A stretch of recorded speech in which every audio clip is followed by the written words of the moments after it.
НАТО зүүн жигүүрийн хамгаалалтаа бэхжүүлж дрон сөрөх шин системүүдийг туршиж эхэллээ. Газад тусламж орох хэмжээ хангалтгүй байгааг хүмүүлгийн байгууллагууд анхааруулж байна.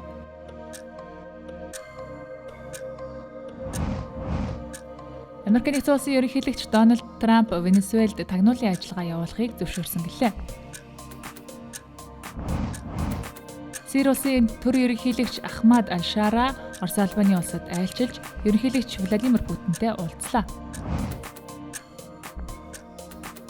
Арам тэргийн үзэгчтэй Тэнгэр телевизийн гадаад мэдээ эхэлж байна. Анхаарлаа хандуулна.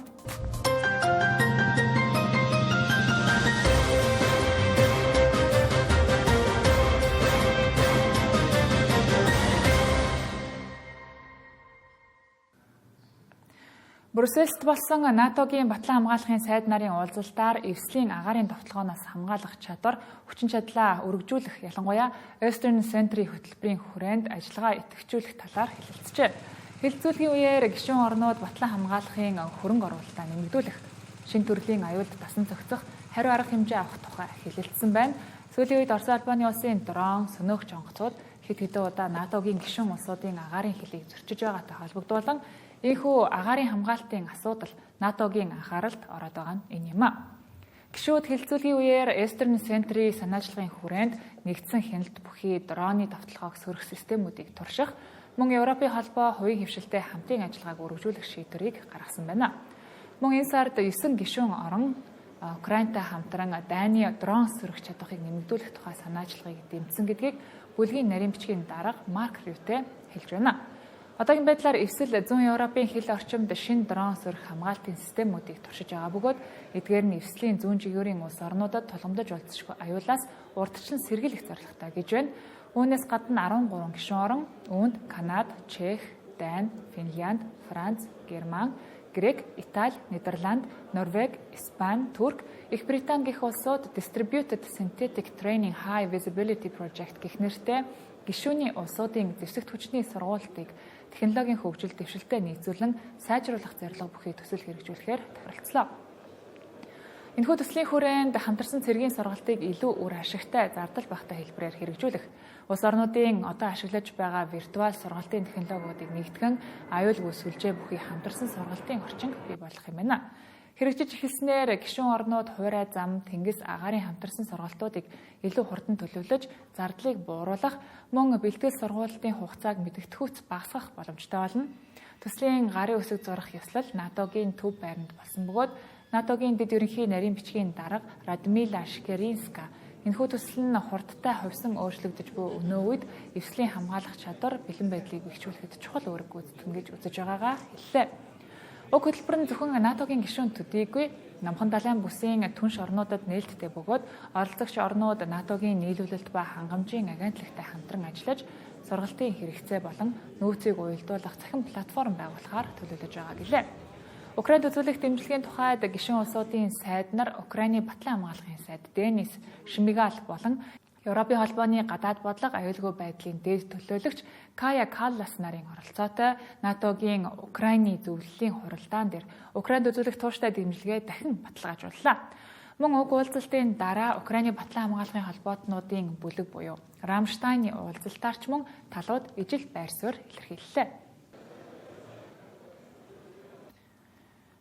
Газын зурваст гал зогсоосноос 6 хоног өнгөрч байгаа ч хүмүүлгийн тусламж хангалттай хэмжээнд хүрч чадахгүй байна гэж олон улсын хүмүүлгийн байгууллагууд анхааруулж байна. Израилийн засгийн газрын зүгээс Хамас бүлэглэл барьцаалагдсан байх үедээ амнасаа алдсан хүмүүсийн шарилыг буцаах ажил удаашрч байгаа нь Газ руу нэвтрэх тусламжийн ачааны машинуудын тоо буурах эсвэл хойшлогдох боломжтой гэж тайлбар өглөө. Өнөөдөр Израильд Хамас бүлэглэл 2 хүний шарилыг буцаасан байна. Цаана ахаад 22 хүний шарил буцаагдах ёстой боловч заримынх нь байршлыг тогтоох боломжгүй байгаа юм а. Одоогийн байдлаар Хамас олж болох бүх барьцаалагдсан хүмүүсийн шарилыг шилжүүлсэн гэж мэдэгдээд байгаа. Ийхүү барьцаалагдсан хүмүүсийн цогцыг бүрэн гаргаж чадахгүй байгаа нь тохиролцоог зөрчсөнд тооцогдож магадгүй юм а. Хэлэлцээрийг зуучилсан Америк нэгдсэн улсын ерөнхийлөгч Дональд Трамп өнөөдөр хэрвээ Хамас гал зогсоох тохиролцоогоо биелүүлэхгүй бол Израиль дахин довтлогоо эхлүүлнэ гэж анхааруулжээ. Эдгээртэй зэрэгцээд Палестиний хүний эрхийн бие даасан комиссийн зүгээс Газад сүүлийн өдрүүдэд болсон мөргөлдөөний талаар санаа зовниж байгаагаа илэрхийллээ. Израилийн айрам гал зогсоох шийдвэрийн дараа ч гэсэн буюу 10 дугаар сарын 10-наас хойш Газад дор хаяж 15 Палестин хүн буудулж ам өргөдөд байгаа юм байна. Энэхүү тусламжийн урсгал удааширч аюулгүй байдлын нөхцөл байдалд ордож байгаа нь Газын энгийн иргэдийн хувьд хүнд цохилт болж байна. Цаашдын нөхцөл байдал гал зогсоох хэлэлцээрийн хэрэгжилт болон барьцаалагдсан хүмүүсийн асуудал хэрхэн шийдэгдэхээс ихээхэн хамаарах төлөвтэй байна. 2025 оны Нобелийн энх тайвны шагнал хүртсэн Венесуелийн сөрөг хүчний удирдагч Мария Корина Мачадо Николас Мадурогийн дэглэм иргэдийнхээ эсрэг дайн зарласан гэж үзэж бууга мөн Америк нэгдсэн улсын зүгээс дэмжлэг хүсэж байгаагаа илэрхийллээ. Түүнчлэн Америк нэгдсэн улсын ерөнхийлөгч Дональд Трампыг ойрхон дорнодод энхийг тогтоох оролдлого хийж буйнхаа төлөө Нобелийн шагналд хүртэх ёстой гэж хэлсэн нь маргаан дэгдээгээд байна. Сүүлийн үед Америк нэгдсэн улс болон Венесуэл улсын харилцаа тун хурцдмал байна. Трампын засаг захиргаа өнгөрсөн 7 хоногт Венесуелийн ойролцоо явж байсан хөлөг онгоцуудыг мансууруулах бодис тээвэрлэж байсан гэж үзэн агаараас цохилт өгч 6 хүн амнасаа алдсан юм а. Гэвч тэдгээр онгоцууд мансууруулах бодис тээвэрлэж байсан гэх нотлохоог Дональд Трампын засаг захиргаанаас одоо хүртэл өгөөгүй хэвээр байна. Харин ч өнөөдөр ерөнхийлөгч Дональд Трамп улсынхаа тагнуулын албанд Венесуэлд нууц ажиллагаа явуулахыг зөвшөөрсөн гэдгээ хэллээ. Цаашлаад Венесуелийн нутаг дэвсгэрт цохилт өгөх талаарч хэлэлцэж байгаагаа ил тод мэдэгдсэн нөхцөл байдлыг улам бүрч хурцдаж байна. Венесуэл улсын ерөнхийлөгч Николас Мадуро Трампын эдгээр мэдэгдлүүдэд хариулахдаа Америк нэгдсэн улсыг дайн өдөөж Венесуэлд дэглэмийн өөрчлөлт хийх гэж байна гэж үзэж байгаагаа хэлсэн байна. За мөн тэрээр Америк нэгдсэн улсын цэргийн ажиллагаанд хариу болгон Венесуелийн томоохон хотууд, үйлдвэр, эмнэлэг сургууль, бомбуудыг хамгаалахын тулд армийг дайчлах тушаал өгч цэргийн сургуульд явуулахаар болсон гэдгээ зарлажээ. Иргэн сануулахад Дональд Трампын засаг захиргаа энэ сарын эхээр мансууруулах бодисын картелуудтай зэвсэгт мөргөлдөөнд орлоо хэмээн зарлаж Венесуелийн ойролцоох агаарын цохилтуудаа хууль ёсны цэргийн ажиллагаа гэж тайлбарсан юм а. Гэвч дотооддоо Конгресст хартжсан намын гишүүд Дональд Трампыг хууль ёсны зөвшөөрлгүйгээр дайн эхлүүлж байна гэж шүүмжилж байна. Тухайлбал Сенатын гадаад харилцааны хорооны ахлах гишүүн ардчилсан намын сенатор Жин Шахын хяналтгүйгээр тагнууллын албыг Венесуэлд нууц ажиллагаа явуулах зөвшөөрөл олгож Венесуелийн нутаг дэвсгэрт цэргийн цохилт өгөхөөр хилцэж байгаа нь Америк нэгдсэн улсыг дайн руу чирж байна гэж мэдэгджээ. Мөн олон улсын зүгээс ч тэр тухайлбал Нэгдсэн үндэсний байгууллагын шинжээчид 9-р сард гаргасан дүгнэлттэй Америк нэгдсэн улсын далайн цохилтууд нь олон улсын хуулийг зөрчсөн гэж мэдэгдэж байсан. За одоогийн байдлаар Америк нэгдсэн улсын Карибын тэнгис дэх цохилтуудад дор хаяж нийт 27 хүн амиа алджээ. Трамп эдгээр халдлагуудыг мансууруулах бодисын бүлэглүүдийн эсрэг чиглэсэн гэж тайлбарлаж байгаа. За мөн Америк нэгдсэн улс энэ жил Венесуелийн с жигтэй бүлэглүүдийг Тренде Арагуагийн гэмт бүлэглэлтэй холбоотой гэж үзэн баривчлагдсан иргэдийг хурдан хугацаанд Эл Сальвадорын өндөр хамгаалалттай шоронд шилжүүлэх шийдвэрийг гаргасан. Мөн Трамп хугацаатай хууль ёсны оршин суух эрхтэй хэдэн зуун мянган венесуэлчүүдийг статусыг цуглахаар бэлтгэж байгаа гэсэн. Дональд Трампын хувьд Мадурог хар тамхины картелийн тэргүүн гэж буруутгадаг. Вашингтон өнгөрсөн 8 дугаар сард түүнийг хаана байгаатай холбоотой мэдээлэл өгсөн этгээдэд өгөх шагналыг $50,000 болгон 2 дахин нэмэгдүүлсэн. Мадуро өнгөрсөн жилийн сонгуульд ялагч болсон ч сөрөг хүчнийхэн сонгуулийг хуурамчаар болиулсан гэж буруутгасараа энэ бүхний дунд Венесуелийн сөрөг хүчний удирдагч Мария Корина Мачадо олон улсын дэмжлэгийг өргөжүүлэхгүй бол Венесуэл дотоодын дайн хурцтаж болзошгүй гэж анхааруулж байгаа нь юм а.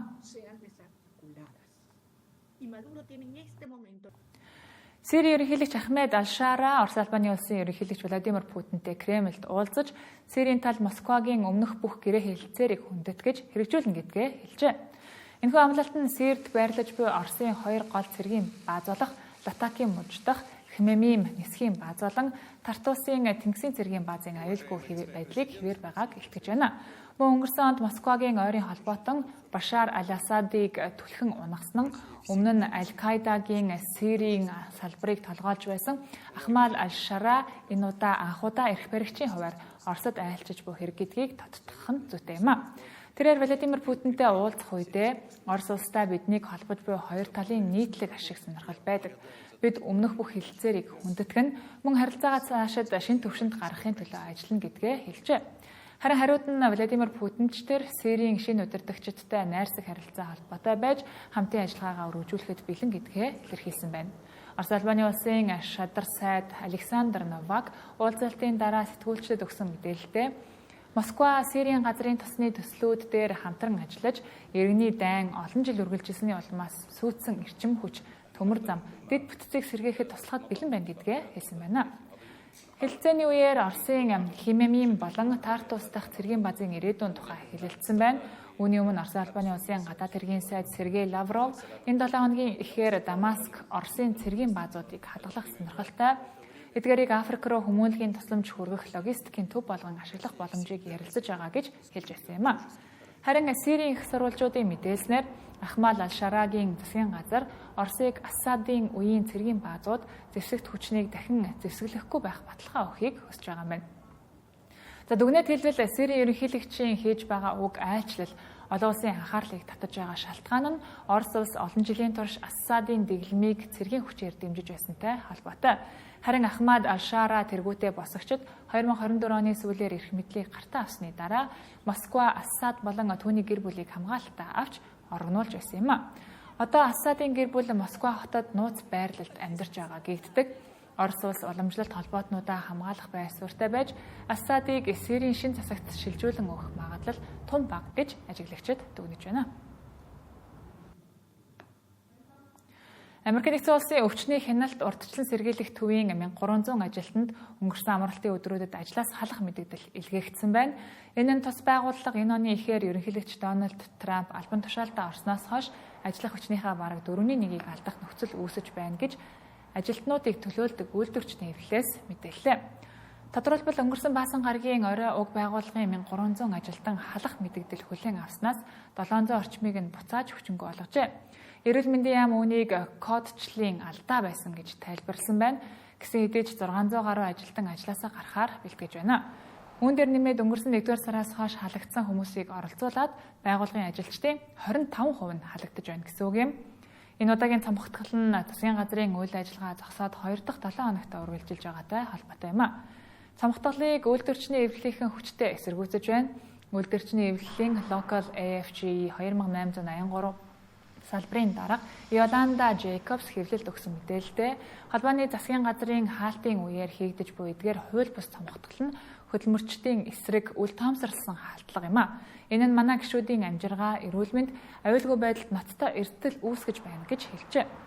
Мөн түүний хэлснээр хүний нөөцийн ажилтнуудыг төр хугацаанд ажилд нь буцааж дуудан өөрсдөө ажлаас чөлөөлөгдөх мэдэгдэл илгээхийг шаардсан гэж байна. Энэ удаагийн хэлэх мэдэгдэлд өвчний хяналт, урьдчилан сэргийлэх төвийн конгресс мэдээлэл, судалгааны тайлан гаргадаг Вашингтоны салбарын бүх ажилтнууд багтжээ. Мөн өвчний хяналт, урьдчилан сэргийлэх төвийн намын сан, аюулгүй байдал, хөрөнгийн менежментийн газар, үндэсний эрүүл мэндийн статистикийн төвийн зарим ажилтнууд ч хамаарагдаж байна. Түүнчлэн Атланта дахь төв байранд 8 дугаар сарын 8-нд болсон буудлагын дараа ажилтнуудад сэтгэл зүйн дэмжлэг үзүүлэхээр ажиллаж байсан сэтгэл зүйчид багтаж байна. Мөн байгууллагын гол судалгааны мэдээллийг нийтэлдэг өвчлөл ба нас баралтын 7 хоногийн тайланг хариуцсан багийнхан ч байжээ. Харин тус нэгжийн дархлаажуулалт, амьсгалын замын өвчний үндэсний төв болон халдварын дэгдэлтийн судалгаанд оролцдог залуу эпидемиологчдын ажлаас халах шийдвэрийг эргэн хүчингү болгожээ. Энэ нь ажлын байрны асуудлаар анхудаа буцаан засвар хийсэн тохиолдол биш юм. Өмнө нь эрүүл мэндийн сайд Роберт Кеннеди Жуниор 2400 ажилтныг халж дараа нь 722 хүнийг дахин ажилдаа авч байжээ. Хөтөлбөрийн хэсэгт дэлхийд дахинд өрнөсөн бусад үйл явдлыг товчхон хүргэж байна. Америк нэгдсэн улсын төрийн департамент улс төрч активист Чарли Кёркийн аллагыг зөвтгсөн мэдээлэл хийсэн 6 хүний визийг цуцалжээ. Төрийн департаментийн мэдээлэлд Америкчуудын үхлийг зөв гэж үзсэн гадаадынхныг хүлээн авах ямар ч үүрэггүй гэсэн байна. Мөн Чарли Кёркийн үхлийг зөвтгөж бичсэн олон нийтийн сүлжээнд дэх 6 нийтлэлийг жишээ болгон нийтэлж цаашид ижил тохиолдлуудад арга хэмжээ авна гэж анхааруулжээ. Чарли Кёрк нь Америк нэгдсэн улсын ерөнхийлөгч Дональд Трампын ойрын холбоотон гэгддэг байсан бөгөөд өнгөрсөн 9 дугаар сард Юта мужийн их сургуулийн арга хэмжээний үеэр буудуулж амиалцсан юм а. Энэтхэгийн ерөнхий сайд Нарендра Моди Орос Албаны улсаас нефть худалдан авахаа зогсоохоор тохиролцсон талаар Америк нэгдсэн улсын ерөнхийлөгч Дональд Трамп мэдээллээ. Тэрээр Нарендра Модигоос яаралтай худалдааг бүрэн зогсоох амлалт авсан гэсэн Энэтхэгийн элчин сайдын яам энэ талаар хараахан тайлбар өгөөгүй байна. Орос Албаны улсын эдийн засгийн гол орлого болох газрын тос байгалийн энхийг Хятад, Энэтхэг, Турк зэрэг улсууд хамгийн ихээр худалдаа авдаг байна.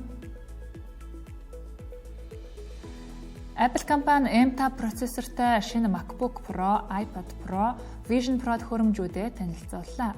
Шинэ MacBook Pro-гийн үн $1599 $11 инчийн iPad Pro $999, харин Vision Pro $3499 эхэлж байна. Эдгээр бүтээгдэхүүнүүдийг урьдчилан захиалах боломжтой бөгөөд 10 дугаар сарын 22-нд албан ёсоор худалдаанд гарна. Тус компани 9 дугаар сард iPhone 17 болон Apple Watch Series 11-ийг танилцуулсны дараа намрын шинэ бүтээгдэхүүний жагсаалтаа ийхүү нэмж байна. Олон улсын валютын сангийн гүйцэтгэх захирал Кристалина Георгиева Украинд айлчилж, тус улсын эдийн засгийг дэмжих шинэ зээлийн талаар хэлэлцгээр төлөвлөж байна. Өмнөх тусламжийн хүрээнд 8 тэрбум Америк долларын санхүүжилт олгогдсон ч шинэ зээлийн тохиролцоонд бусад улс орнуудын баталгаа шаардлагатай байгаа тул хэлэлцээ төвөгтэй болох төлөвтэй байна.